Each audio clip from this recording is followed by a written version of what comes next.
రిపోర్ట్ని నమ్మడానికి ఇష్టపడుతూ ఉంటాం. వైద్యులు చెప్తే కనుక రిపోర్ట్స్ ఇస్తే నువ్వు ఇంకా బాగుపడవు అంటూ ఉంటే మన శరీరం కూడా ఇంకా నువ్వు కోలుకోలేవని మనకు చెప్తూ ఉంటుంది. అప్పుడు మనం ఏ సమాచారాన్ని నమ్ముతామండి? దుష్ట సమాచారాన్ని నమ్మడానికి ఇష్టపడతాం. కానీ దుష్టుడు మన ఎదుట నసపెట్టే చెడ్డ సమాచారం ఉంచబడినప్పుడు ఇంకొక సమాచారం కూడా మన ముందుందండి. అదేంటంటే ప్రభువు మనకిచ్చే మంచి సమాచారం. ఏమంటున్నాడు ఆయన?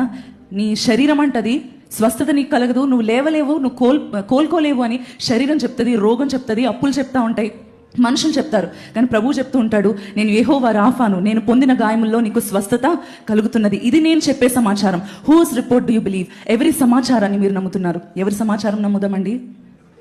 మంచి సమాచారమా, దుష్ట సమాచారమా? అంత మెల్లగా చెప్తున్నారండి.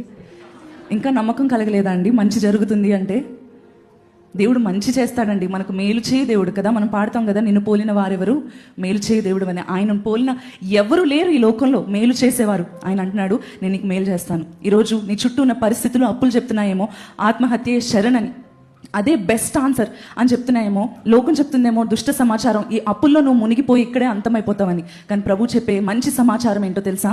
నేను నిన్ను సమృద్ధిలోకి నడిపిస్తాను, నువ్వు అప్పిచ్చేవాడుగా ఉంటావని. అందుకే మీరు చెప్పండి, నేను చావను సజీవుడనై యెహోవా క్రియలను వివరింతును. చెప్తారా? నేను చావను సజీవుడనై యెహోవా క్రియలను వివరింతును.